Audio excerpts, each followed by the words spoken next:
Hello and good afternoon to in-house counsel from all across North America. Welcome to In-House Connect. My name is Shai Mahani. I'm the CEO and co-founder of In-House Connect, and I'm thrilled to have you here with us today.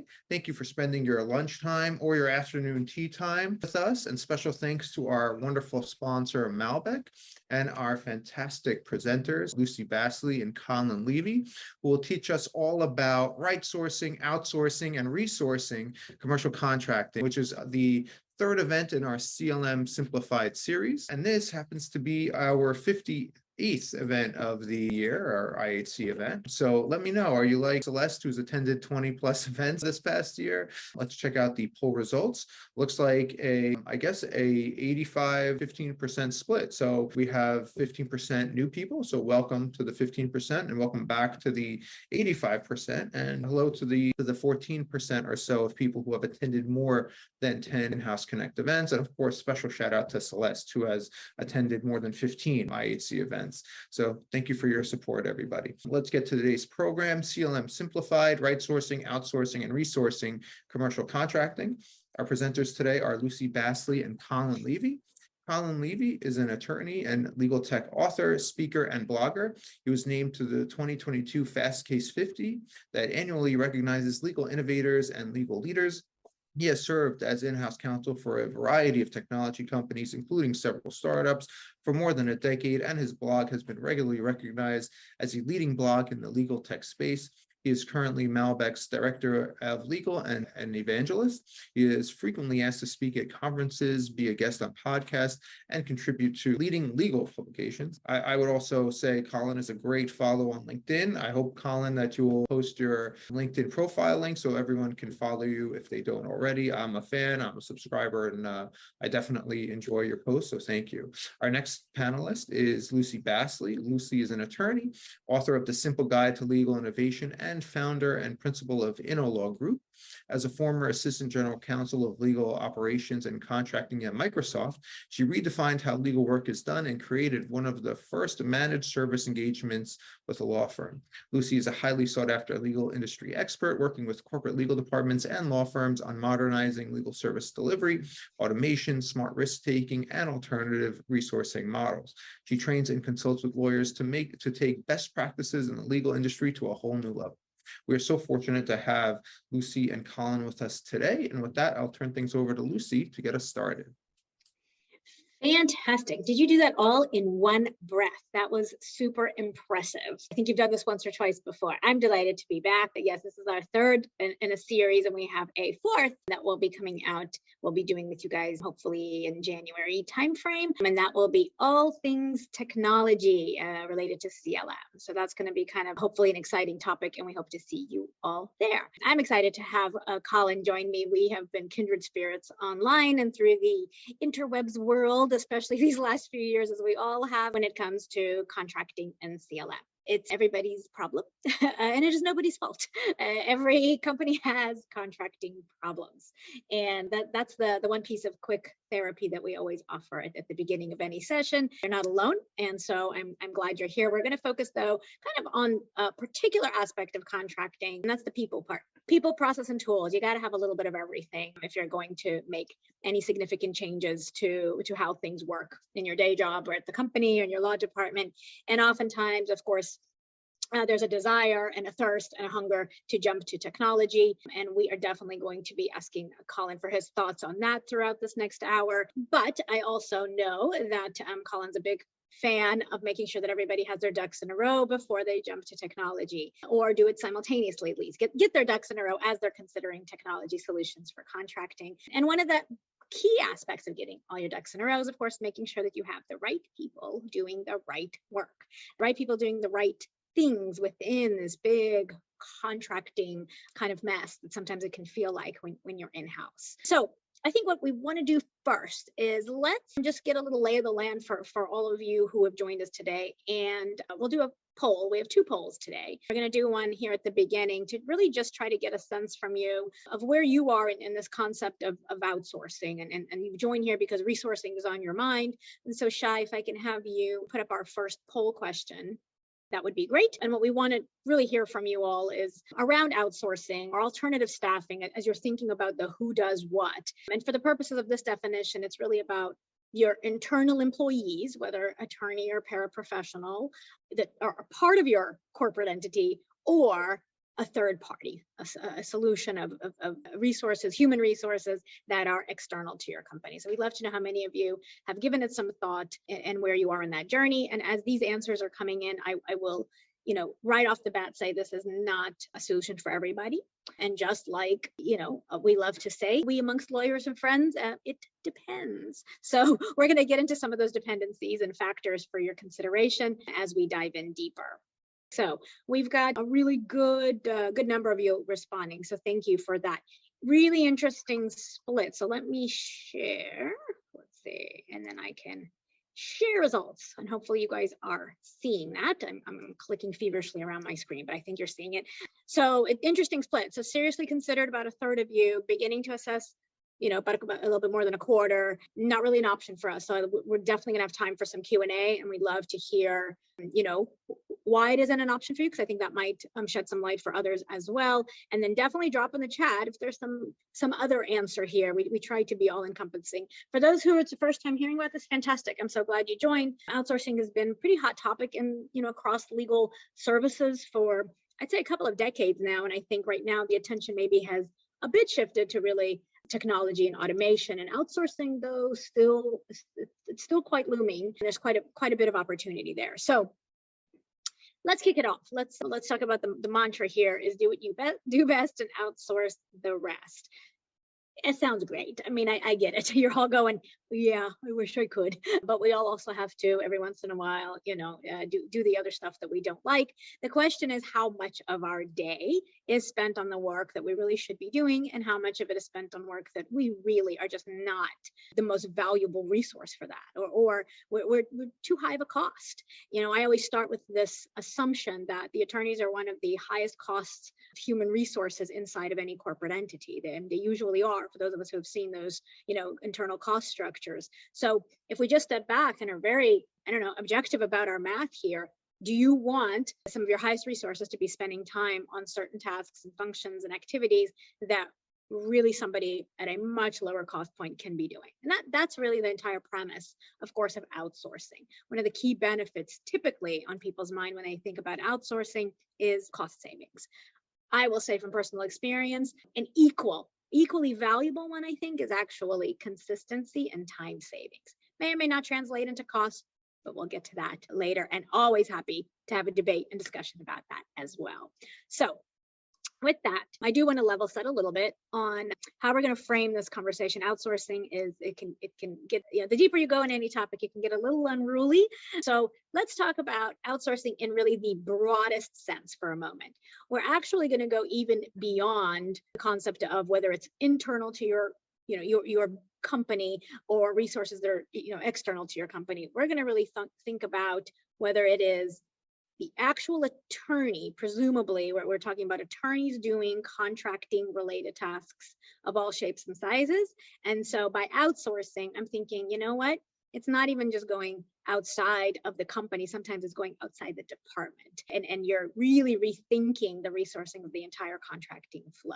So we'll get to that, and I'll be crisp when I'm referring to a third party outsourced company versus really kind of that letting go outside the legal department or outside of the attorney or legal professionals and relying on somebody else.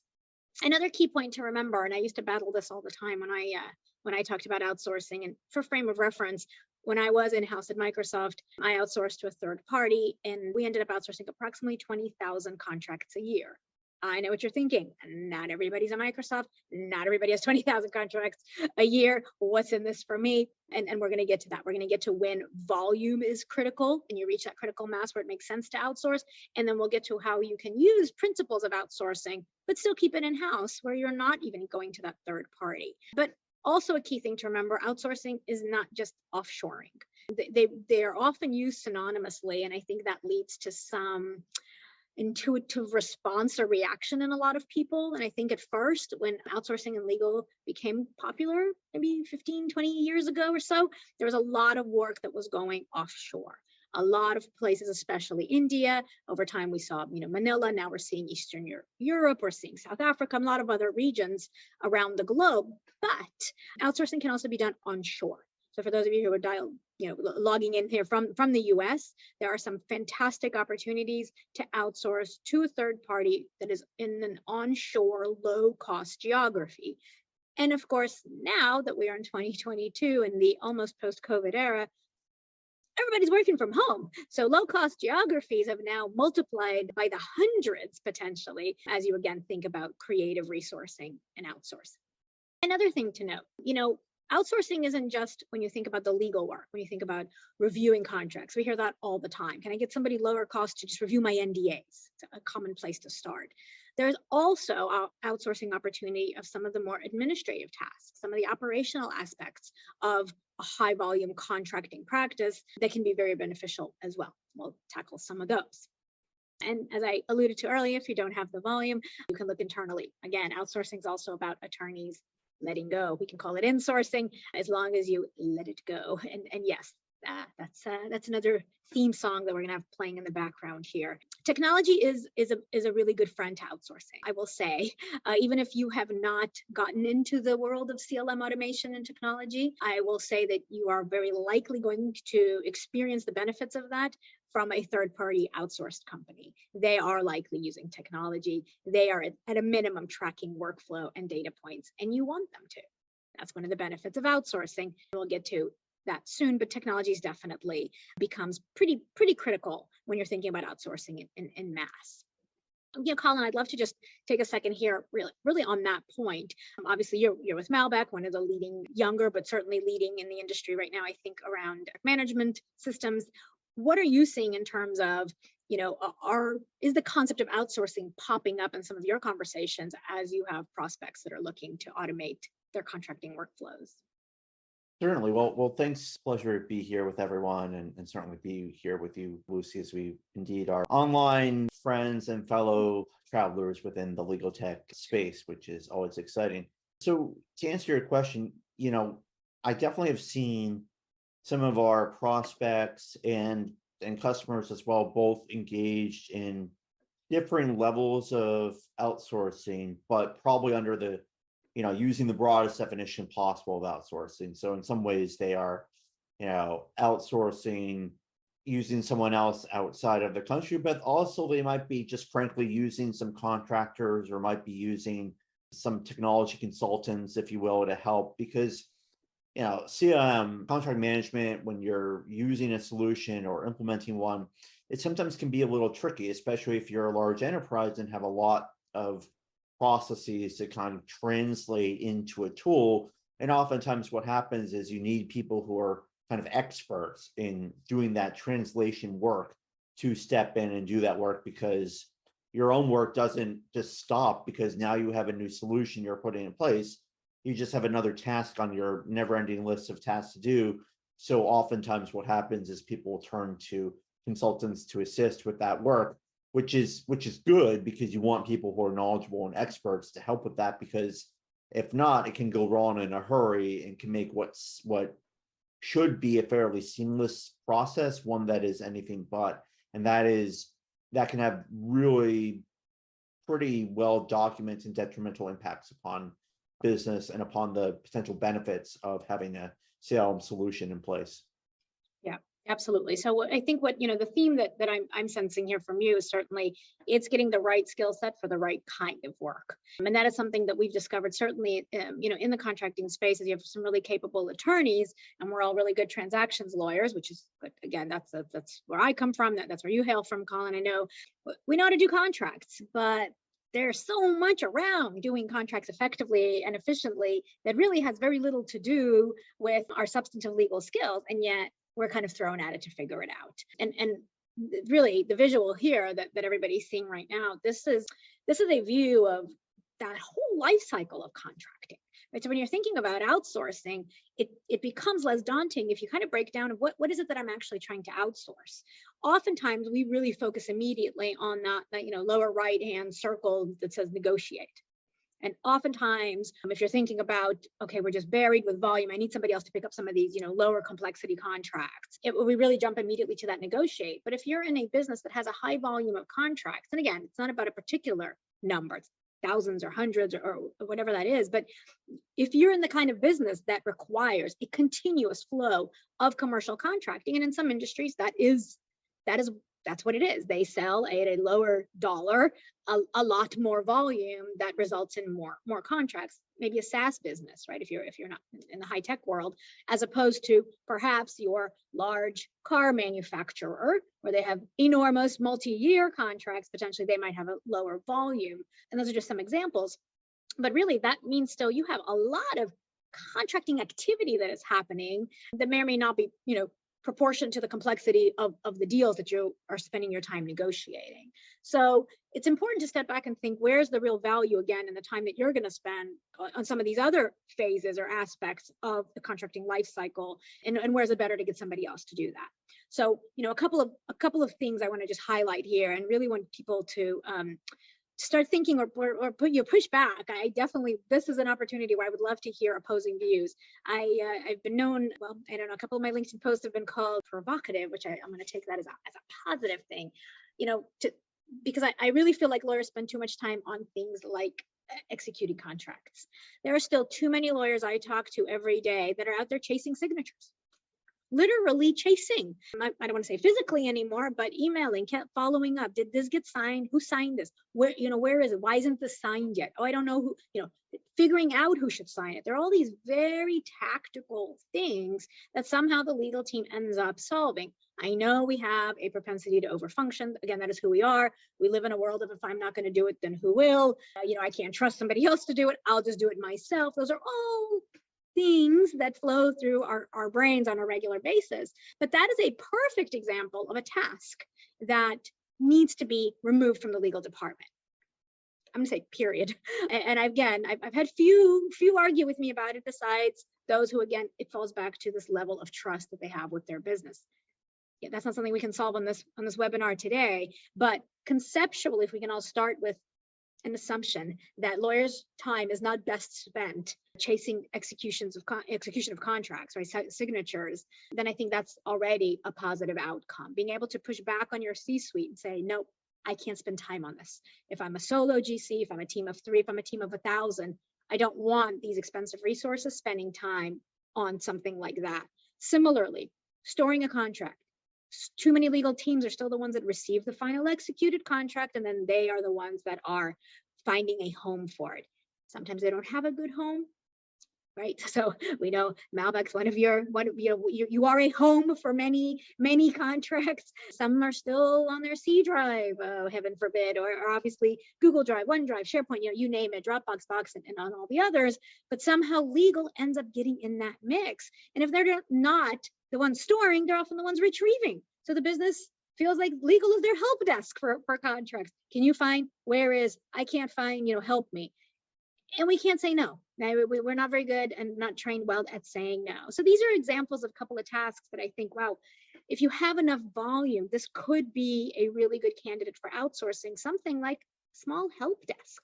It's actually an administrative function that, again, you don't need to outsource to a team of 50 people sitting across the globe. You can, as you alluded to, Colin, have alternative staffing, have a temp resource, have something else besides your internal, highly compensated professionals who probably don't want to spend their time doing this, and it's not best use of their time. So those are just a couple of examples.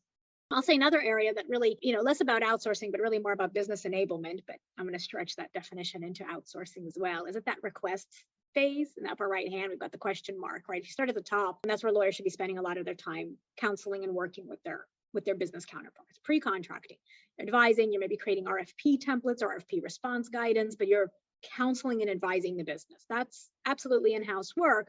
But then you get to this request for help. And we all know how those requests look. They come in email on a good day.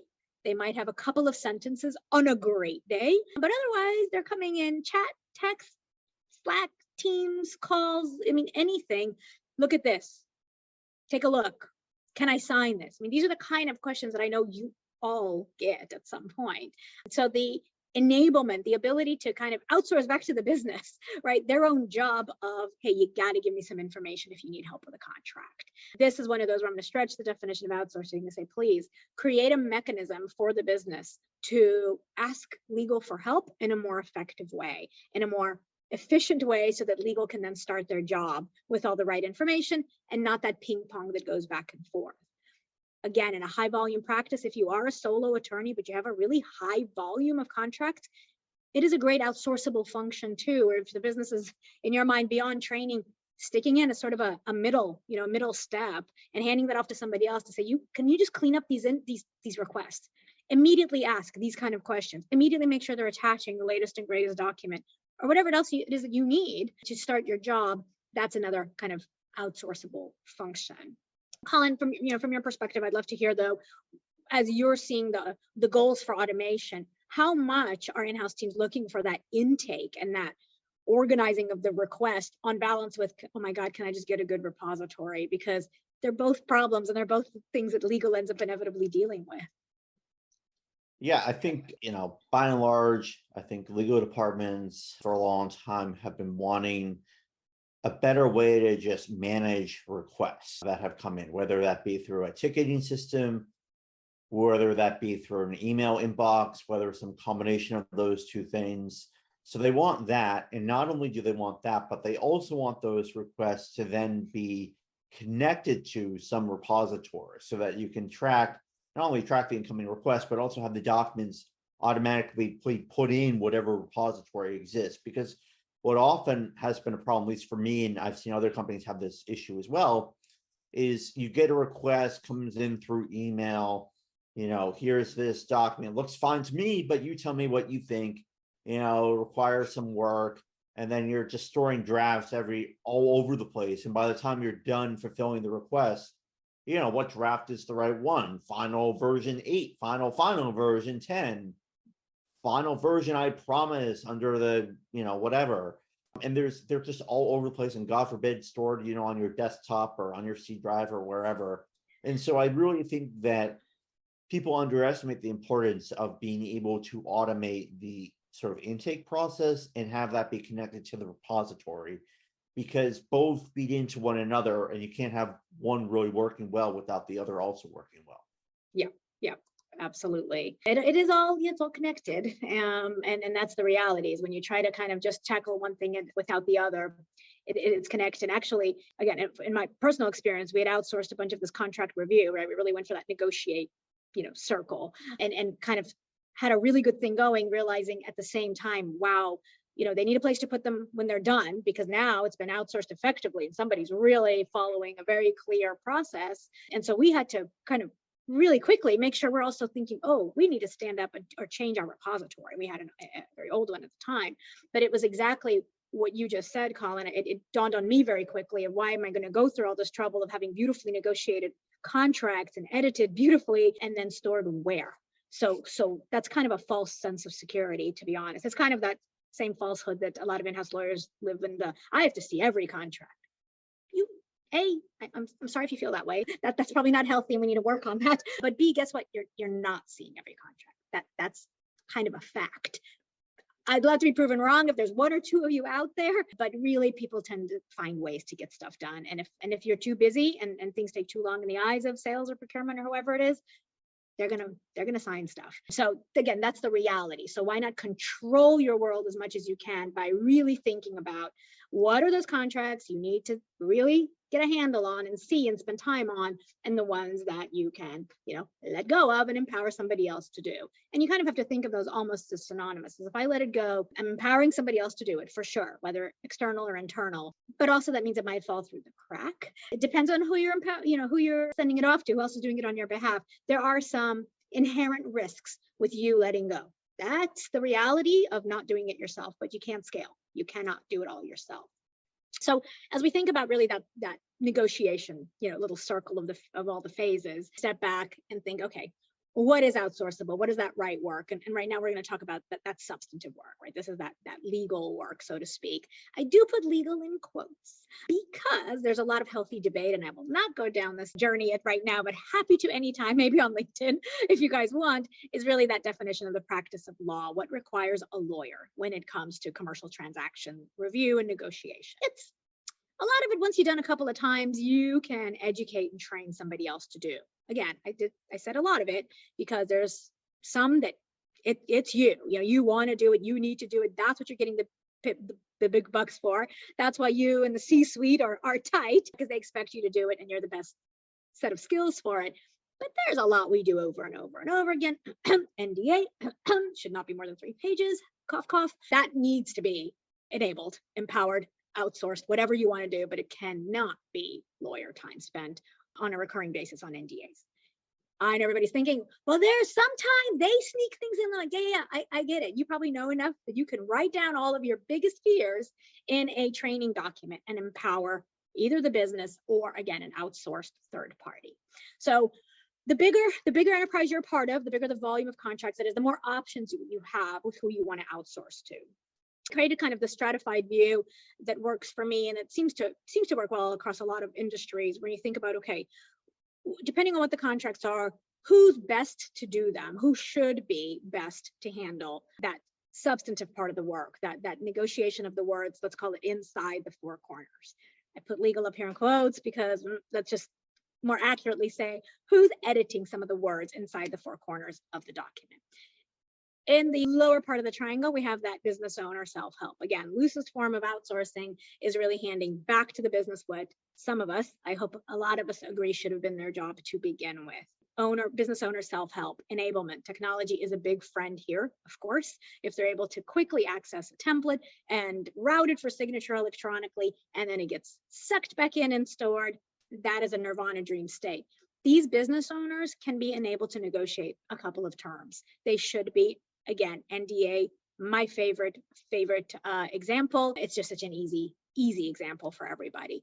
Business owners should be able to fill them in and likely handle a couple of terms like jurisdiction. That's my favorite. Just give them a fallback. If you don't like New York, pick Texas, California, whatever's your flavor of choice, but that is something they can do. I still see too many lawyers touching it just because they have to write the document. You can lock down in good old Word, if that's where you live, which is where most of us still live. And of course, you can use technology that creates, using clause libraries function, that actually builds the document, and they can pick the jurisdiction, and then that's done. So that's at that lowest rung. Your least complicated, lowest risk contracts are at the bottom of the triangle. Then we're going to go up in, I'm going to say, contracting complexity. I'm also going to go up in skill level for the most part. Legal services providers, this is another name for, and I saw somebody write something really funny about it recently. This plant-based alternative legal services providers, it's a mouthful. It used to be called LPOs, legal process outsourcing, alternative ALSPs, LSPs. These are not law firms. These are third-party providers that specialize in process-oriented, high-volume contracting, either administrative steps and functions, or this kind of, red line and editing and contract review, sometimes even negotiation, meaning they actually get on the other side and kind of finalize documents. So this is what has commonly been probably confused with, kind of outsourcing to India. It's kind of this bucket, but this is, again, not just India. I was outsourcing to Fargo, North Dakota, I think long before it was cool and cold, but it was both. But now there are options all over the country. So in this kind of rung, I would say you want to look for contracts that can, have a little editing, but that are still very much bound to a playbook. The playbook has to be pretty crisp, pretty black and white, pretty clear. I would say there's probably minimal room here for judgment on both sides. You probably don't want to let go of that judgment to this kind of a provider. And frankly, the providers aren't comfortable taking on that kind of judgment. Although they might be staffed with attorneys from other geographies, they could also be staffed in the US with other types of contracting professionals, paraprofessionals. So think of this as this is where playbooks are really, really critical. And that we did a whole session, I think last time, on playbooks. You could spend an hour on just the type of playbook you need, but this is where you want to be very, very prescriptive on what they can and can't edit and change in the contracts. I'm going to go up a rung here, and this is a little bit of a spicier concept. It is not common at all, unfortunately, but it can be, and it should be more common. A lot of you are probably using law firms for some overflow work. Even if it's not a high volume, proportionately, I would say it's probably a high dollar, kind of that cost per transaction, which a lot of us don't calculate. We're often not held accountable to that by our CFOs, although that's going to be changing, over time, I think, as well. Law firms can provide you also with a type of a managed service where they're taking on an entire, let's call it a bucket of contracts, some volume, some ongoing recurring amount of work where they've given you not just a fixed fee for it, but they're giving you some of that operational efficiency that really you do get spoiled by for the legal services providers. It is all about, in workflow steps, phases, out, tracking, counting, measuring, how long things take. That's the beauty of outsourcing to a third party. That's what you hold them accountable for. That is what you're monitoring also. That is what their success is often based on. With the law firm, we're so used to, it being all about quality, which table stakes better be about quality. But I think, I'm not going to use the word force, but strongly encouraging law firms to being a little bit more modern in how they deliver their service. They should be offering you a package service when it comes to your recurring, ongoing overflow work. If you've spent with a law firm almost any amount of money year over year for similar type of commercial contracting overflow work, it's time to ask them for more creative, not just pricing model, but actually more creative service offering. They can do it. They just need to be nudged. Call me if they're not responding to you, because I think there's a ton of opportunity here to drive savings for you and efficiencies for you and for them, an ongoing, hopefully healthier relationship with their trusted clients. Then going up the triangles where you really get into this is the lower volume, less repeatable work, where sometimes you need the expertise of outside counsel. So you're going to spend top dollar. This is, a really great and easy example here is data protection. A lot of commercial contracting lawyers are becoming DPA experts, GDPR experts on the side because we've had to. That's evolved. Certainly at the beginning, we were spending a whole lot of money on privacy counsel. Now there's really good privacy counsel that's becoming more transaction focused and operationalizing how they provide their advice. But sometimes you need that extra support. That is, again, a form of outsourcing. It doesn't have to be a managed service, outsourcing, offshoring type of thing. But basically, if somebody else doing work that you maybe aren't skilled to do, it's not your area of expertise. And then finally, of course, at the top of the triangle, that's what you want to spend your time on. These are the meaty, juicy negotiations. These are the ones that your C-suite's looking at you because you know the business inside and out. Or this is with a company that's also on the board of your own company. Or this is just a 5-year outsourcing joint partnership agreement, whatever it is. This is the stuff you want to spend your time on. The problem is a lot of you get stuck doing the other work as well. And that constant prioritizing is what tends to get that feeling of, clogging up in the pipeline and the business getting frustrated and sadly pointing their finger often at legal. So this is a great way to kind of just start thinking high level. What could you slot in some of these areas? And if you don't have enough of that volume to attract a legal service provider to do that, outsourcing kind of machinery work, because they just don't have the volume, it's not cost beneficial to them or to you, then I would go talk to your law firms. If you're using them for commercial contracting overflow, there is a conversation to be had there. I guarantee you, they're probably expecting it. A little matrix that we use with our clients as we help them figure out what makes sense to outsource. A very, very simple, good old, what are these called? These little box things. The word is flipped. If anybody's watching on video, I apologize for the blip. If you're watching later, and now the train wreck's happening right in front of you. But here's the two different ways of looking at outsourcing. You want to plot where your contracts kind of fall. Risk and complexity are the two angles to consider.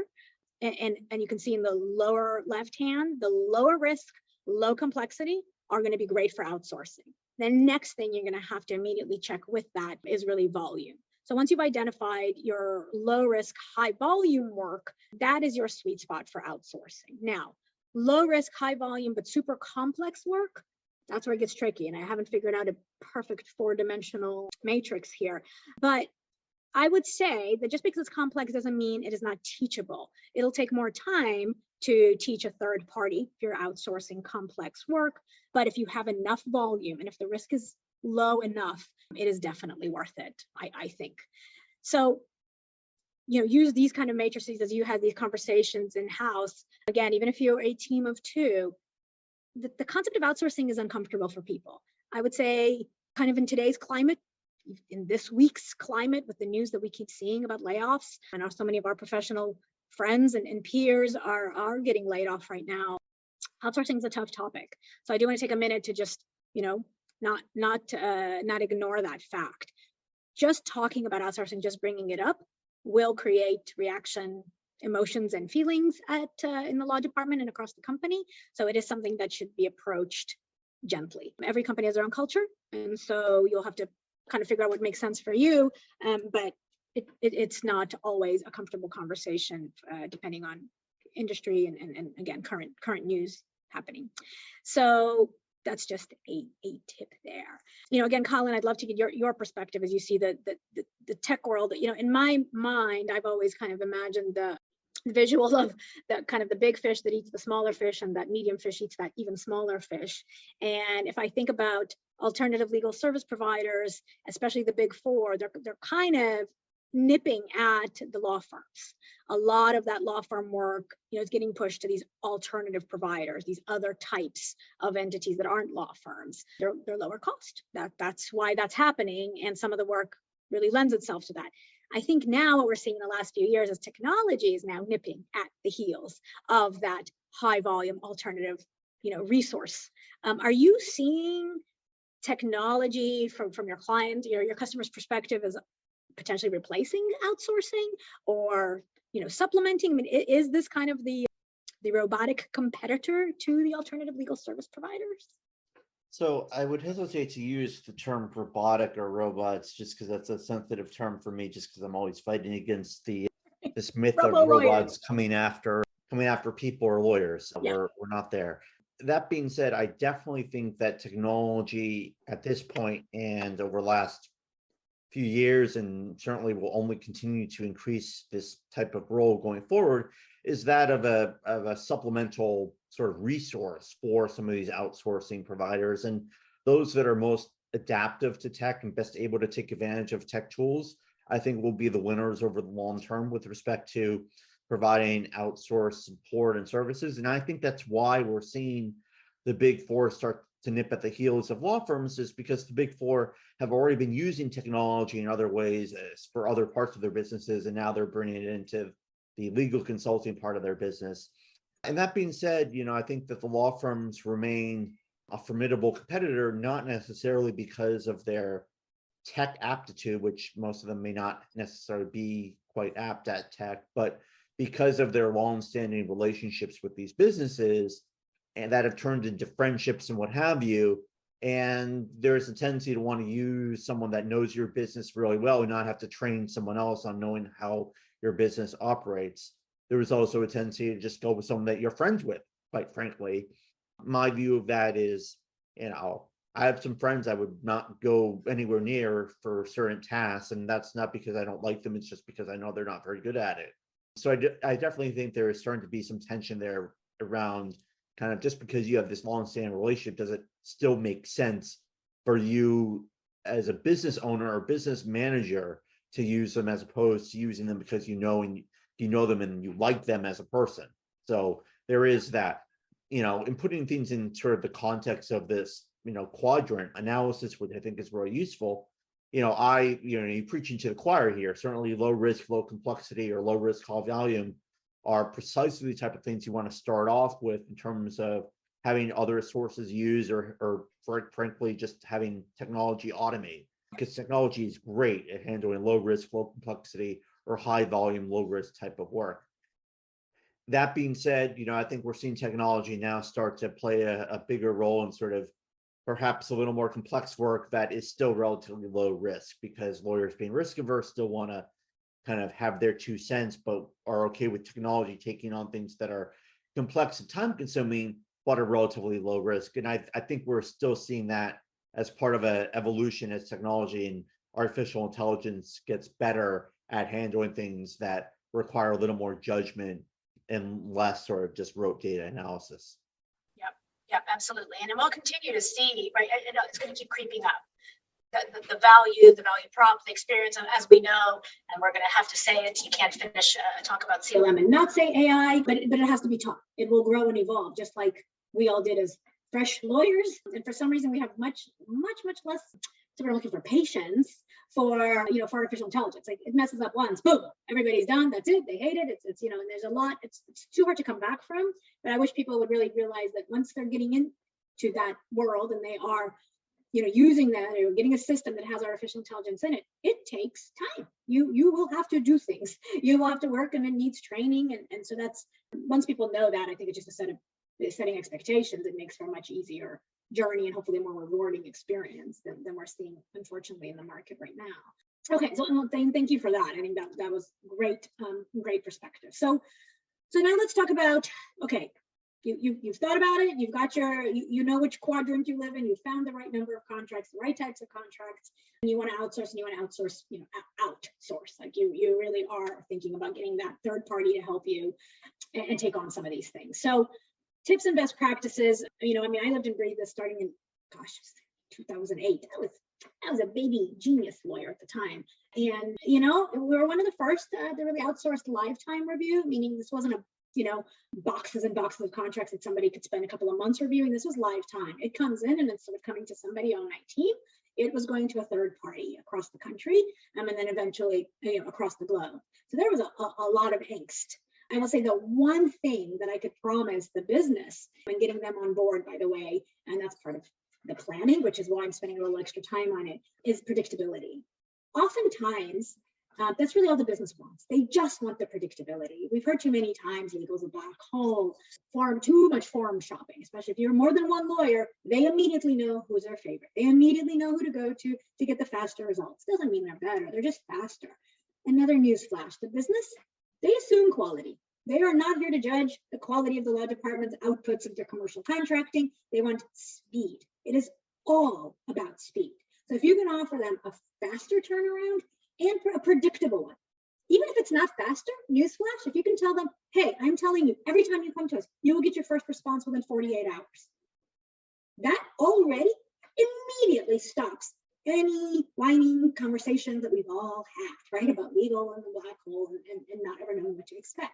So remember the benefits to the business when you're doing this, especially if you need some funding to get it initially off the ground. Just remember that. So planning is key. This is not something to be, we say lobbing over the fence. You cannot lob the stuff over the fence. Unlike when you send one contract to your trusty law firm for their, you name the $700 to $1,200 an hour price tag.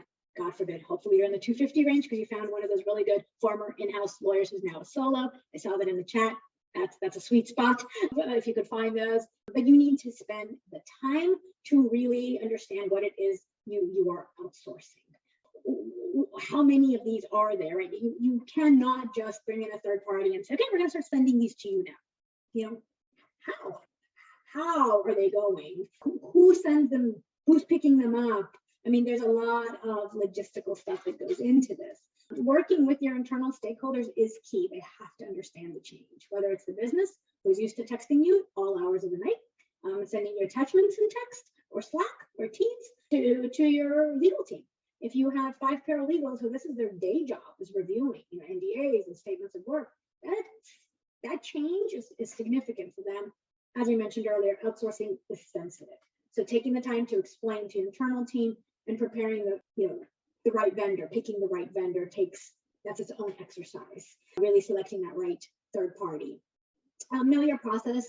So when I started saying you got to know what you're outsourcing, you can't lob it over. You have to map the process. Actually map.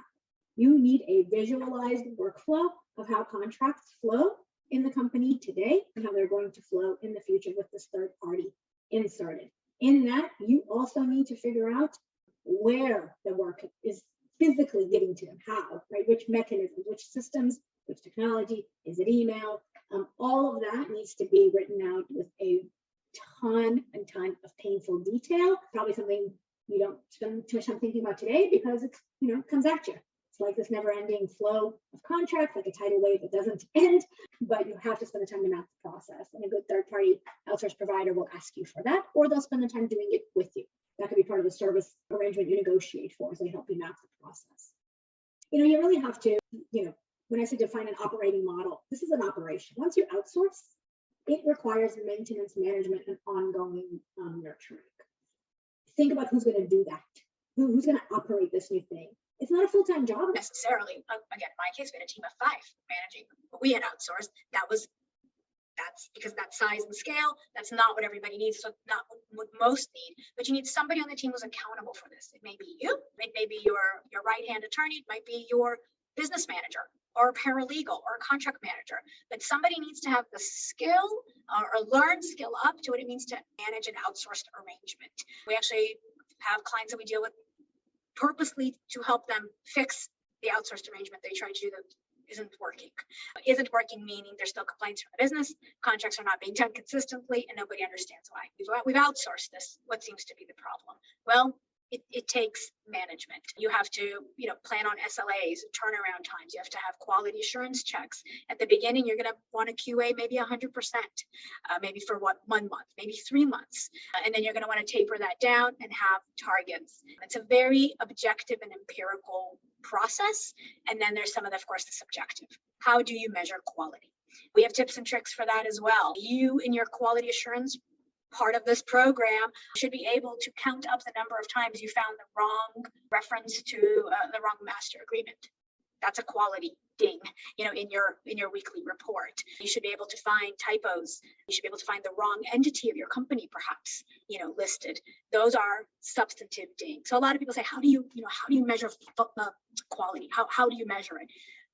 You have to be creative, but it's doable. And what you end up measuring are things that are indicative of quality, because it is hard to say, well, that's a good contract and that's a bad one, because we all know, Colin and I finished the negotiation today of the exact same contract, and we did a blind study. The next day, we each looked at each other and we'd be like, oh, I wouldn't have done that. Well, that's kind of interesting, because that is how, that's why, it's a craft. So in the world of outsourcing, less craft, much more methodical, procedural, black and white guidance is what we want. And then, not to be underestimated, number 4, the technical setup of this provider. How much do you want them to be in your corporate technologies, whether it's a CLM system, like the one Malbec, the Malbec provides, or is it your other stuff? Do you want them to have an email address of the company? Do you want them to access your SharePoint site? Do you want them to see your Salesforce, your Coupa, your name, the laundry list of systems you live in every day? That requires time. It requires IT support. There are going to be some questions thrown at you that you're not going to be able to answer. So make sure you have the right resources ready for that. Again, unlike a law firm that maybe you're used to attaching a document in an email and clicking forward, then they kind of take it from there and you get a bill at the end of the month. This is different. For outsourcing to be successful, you're going to want to understand that technology, right? How are they living in your technical, realm? And if they're not, and you don't want them to, or you can't, that's okay. Just make sure it's part of that process that you map really, really crisply. Okay, this is not rocket science, guys, but really everything falls into plan. That's the summary of this slide. In the last few minutes, I do want to touch back on that really, really important point about lawyers letting go, even if you're not going, outside of the company, outside of the enterprise. Let's first start within the legal department itself. What can you move away from attorneys? And what can you get other professionals to start handling more independently? When we go in-house, a lot of us are shocked by the level of the work that paralegals do and contract managers do, as opposed to maybe our experiences in law firms. It's very, very high level work. Fantastic. How much more? Or if you don't have these professionals in your team, again, maybe you're a team of 1, maybe your second hire should be one of these paraprofessionals for the purpose of doing the commercial contracting work to alleviate some of that from your plate. Next is looking outside the legal department. And this is along the lines of kind of that business enablement and empowerment, but there's also entire functions that exist in some of your companies where still they do what they like to do within contracts. And then the rest somehow still ends up on legal. Or Worst case scenario, for any of you in this, please promise me you're going to recover from this. I now have several clients that I worked with who have a procurement function at their company. This is if you're on the buy side or you have buy side contracts coming your way, where procurement has evolved and grown and have created their own threshold. And they don't want to look at contracts below a certain dollar amount. Guess what though? They still want legal to look at the contracts that are below that dollar amount. So procurement has said, I'm not looking at anything under 100,000. Legal says, well, we have to because they're not. That's not okay. So that is a conversation that needs to be had again at the C-suite level and say, hey, if they're not worried enough about under 100K, we shouldn't be either. And what can we do to empower the business to do those better and on their own? So let's make sure legal isn't falling into, again, that pick up, catch all role that I don't think any of us would like to be in. So look outside of legal. Are there these contracting professionals that already exist? What more can they pick up and should pick up? And then there are other more operational or administrative, business management roles all over the company. They're processing oftentimes, or they're dealing with contracts on behalf of their organizations. They can play a bigger role as well. And then obviously my favorite, the business owners themselves, self-help. They can read, they can be trained, and we just need to do more of that and expect more and have real accountability. That's where I know things fall short. And I see that in the chat and I appreciate it. I understand that's a challenge. Some of it is just realizing they're not going to do it as well as you want them to. That's going to have to be okay for some contracts. And that's sometimes a hard pill to swallow. We're at 1 o'clock. We didn't even get to our second poll. We can do that. And Shai's back and he's going to give you information. So I'll turn it to you, Shai. Poll 2. Thank you. First, we're going to do poll 2. So poll 2 is live. Thank you to everybody who's been participating actively in the chat box. It's been really interesting to read all the many comments. I think, when the presentation is over, I guess, Lucy's the presentation finished? Okay. So I tried to keep it under that, that hour mark, but obviously I'll be hanging around to talk all things CLM. Okay, great. So, I think you're the only person who talks faster than I do in this industry. Should have a race, but I digress. If you have questions, please put it in the chat so I can pose it to Lucy. I think I have one. Actually, I just want to summarize some of the comments we saw.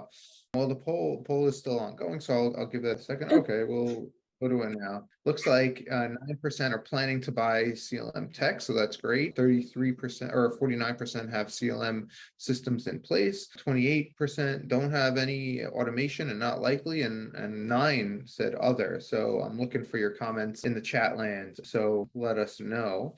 There was some great comments. One about chasing signatures and basically Fortune 100 execs, once you chase the signature, then they start to ask you, what is the contract all about? And they need a summary right then and there. That sounds like a nightmare. So one of the things CLM can help ameliorate. And, we had a really interesting chat about ALSPs, and we had a question, do folks have success on an SLA for an outsourced provider, even for third-party paper? And that was a really interesting discussion there. So lots of great stuff in the comments.